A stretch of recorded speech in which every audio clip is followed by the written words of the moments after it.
उन्होंने जो 400 seat NDA के लिए आशीर्वाद दिया, न तो वो लिफ्ट हो रहा है न वो लॉन्च हो रहा है। वो मोदी की गारंटी पर सवाल उठा रहे हैं। मैं प्रार्थना करता हूं कि आप 40 बचा पाए। कुछ लोग इसे मोदी 3.0 कहते हैं।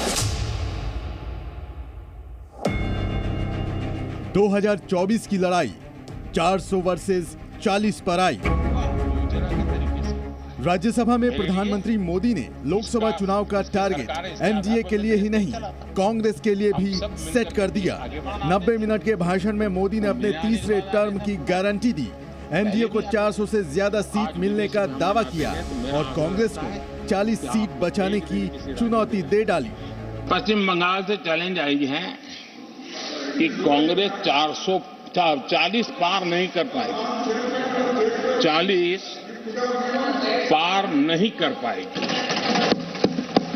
मैं प्रार्थना करता हूं कि आप 40 बचा पाए।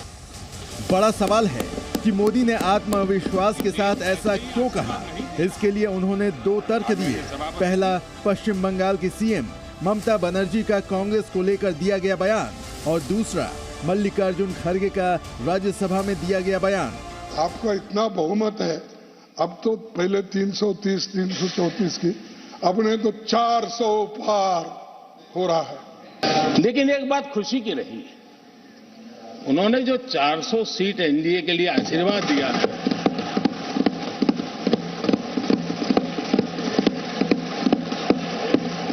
और मैं खड़गे जी के इन आशीर्वाद को, आपके आशीर्वाद मेरे सर आंखों पर हुई होती। लोकतंत्र के सबसे बड़े मंदिर से प्रधानमंत्री मोदी ने लोकतंत्र के सबसे बड़े पर्व को लेकर सबसे बड़ा दावा किया है। उनका आकलन बीजेपी और एनडीए के लिए जितना सकारात्मक है, कांग्रेस के लिए उतनी ही परेशानी बढ़ाने वाला है। कांग्रेस के सामने चुनौती क्या है, पहले ये समझिए। 2014 के चुनाव में कांग्रेस 13 राज्यों और 7 केंद्र शासित प्रदेशों में कांग्रेस एक भी सीट नहीं जीत पाई थी। तब कांग्रेस कुल 44 सीट पर सिमट गई। 2019 के लोकसभा चुनाव हुए तो कांग्रेस 14 राज्यों और 6 केंद्र शासित प्रदेशों में खाता नहीं खोल पाई। संगठनात्मक तौर पर कांग्रेस में अभी बहुत ज्यादा सुधार नहीं दिख रहा है। पीएम मोदी अपना तीसरा टर्म कंफर्म मान रहे हैं। हमारी सरकार का तीसरा टर्म दूर नहीं है।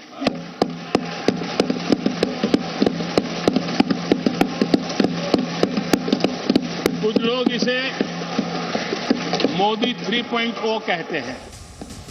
मोदी कॉन्फिडेंट हैं और कांग्रेस के लिए खुद अपनी जमीन मजबूत करने से ज्यादा जमीन बचाए रखने की चुनौती है, क्योंकि इस बार बीजेपी राम मंदिर निर्माण और धारा 370 हटाने जैसे वादे पूरे करने के बाद चुनावी मैदान में है। मतलब राम लहर से मुकाबला करना कांग्रेस के लिए इतना आसान नहीं होगा। कांग्रेस की मजबूती के लिए राहुल गांधी न्याय यात्रा पर जरूर हैं, लेकिन जिन जिन राज्यों से वो गए हैं वहां INDIA गठबंधन की चुनौतियां बढ़ी हैं। राहुल गांधी बंगाल गए तो ममता बनर्जी ने अकेले लड़ने का ऐलान कर दिया। राहुल बिहार पहुंचे तो नीतीश ने एनडीए का दामन थाम लिया। राहुल की यात्रा झारखंड पहुंची तो गठबंधन के साथी हेमंत सोरेन गिरफ्तार हो गए। अब उनकी यात्रा यूपी पहुंचने वाली है और यहां भी कई कयास लगने लगे हैं। इन लोगों की मर्यादा इतनी है, अब इन्होंने अपने युवराज को एक स्टार्टअप बना करके दिया है। अब वो नॉन स्टार्टर है, न तो वो लिफ्ट हो रहा है न वो लॉन्च हो रहा है। राहुल की यात्रा कांग्रेस की सियासी सेहत कैसे सुधार पाएगी, ये बड़ा सवाल है, क्योंकि जिन बड़े राज्यों में अब तक राहुल गए हैं वहां के समीकरण कांग्रेस के लिए अच्छे नहीं हैं। बंगाल में 42 सीटें और कांग्रेस के पास सिर्फ 1 सांसद है। बिहार की 40 सीटों में से भी कांग्रेस के खाते में 1 ही सीट है।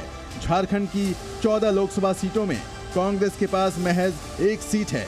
ओडिशा में लोकसभा की 21 सीटें हैं और कांग्रेस के पास 1 भी नहीं है। राहुल गांधी जिस उत्तर प्रदेश की ओर बढ़ रहे हैं वहां उनकी पार्टी सिर्फ 1 सीट तक सीमित है। यही वजह है कि कांग्रेस के लिए 40 वाली चुनौती से निपटना आसान नहीं है। ये बात प्रधानमंत्री से पहले विपक्षी गठबंधन की सहयोगी ममता बनर्जी भी कह चुकी हैं। এক জায়গায় দাঁড়াতে কংগ্রেস তুমি তো একা পারবে না, তুমি 40টা সিট পাবে কিনা আমরা জানি না। সারা ভারত 300টা সিট লড়ে, আজ তোমাদের এত অহংকার। कांग्रेस कितनी कमजोर हुई है इसका अंदाजा इस बात से भी लगाया जा सकता है कि सिर्फ 3 राज्यों में ही उसकी सरकार है। सबसे बड़ी बात यह है कि दक्षिण के जिन राज्यों से कांग्रेस को ज्यादा भरोसा है वहां भी बीजेपी अपना विस्तार करने में जुटी है। इस पर ये गणित समझिए। 1989 में बीजेपी को दक्षिण भारत में एक भी सीट नहीं मिली, जबकि 2019 में बीजेपी ने दक्षिण में सबसे अच्छा प्रदर्शन किया और 29 सीटें जीती। वहीं कांग्रेस ने 1989 में 110 सीटें जीती थी, जबकि 2019 में ये आंकड़ा महज 29 पर सिमट गया। आप पर दया आ जाती है कभी कभी।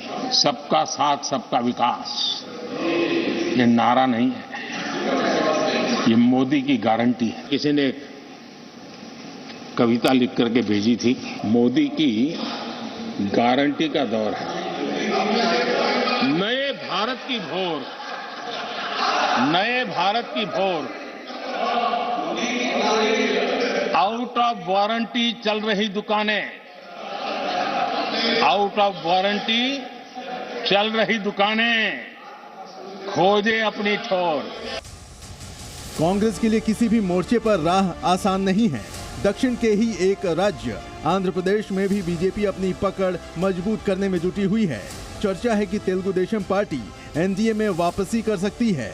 ऐसे में बीजेपी को वहां फायदा मिल सकता है और कांग्रेस का संकट फिर से बढ़ेगा। बीजेपी ने नई रणनीति के साथ 3 बड़े राज्यों की 113 सीटों पर भी समीकरण साधे हैं, जिनमें बिहार की 40 सीटें हैं और वहां नीतीश कुमार बीजेपी के साथ आ गए हैं।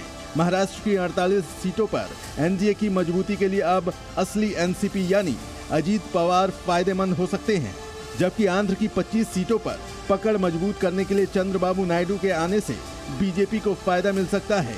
राजनीति दिलचस्प मोड़ पर है। बीजेपी रणनीति के साथ जीत की हैट्रिक लगाने का दावा कर रही है और कांग्रेस के सामने सबसे बड़ी चुनौती है 40 सीट वाली चुनौती से पार पाना। आज के पूरे भाषण को प्रधानमंत्री जी के मैं कह सकता हूं शारीरिक रूप से नहीं, राजनीतिक रूप से ये डाइंग डिक्लेरेशन था मोदी सरकार का। इसमें उन्होंने मान लिया कि 10 साल में कुछ नहीं कर पाए, हम उसको नहीं बता रहे थे अगले 5 साल में क्या करेंगे। जब 10 साल में नहीं किया तो 5 साल में क्या करेंगे। चुनाव से पहले दावे भी हैं, वादे भी हैं और चुनौतियां भी हैं। अब बड़ा सवाल यही है कि लोकसभा के बाद राज्यसभा से की गई मोदी की भविष्यवाणी से निपटने के लिए विपक्ष क्या रास्ता निकालता है। ब्यूरो रिपोर्ट, जी मीडिया। मैं प्रार्थना करता हूं जी न्यूज़।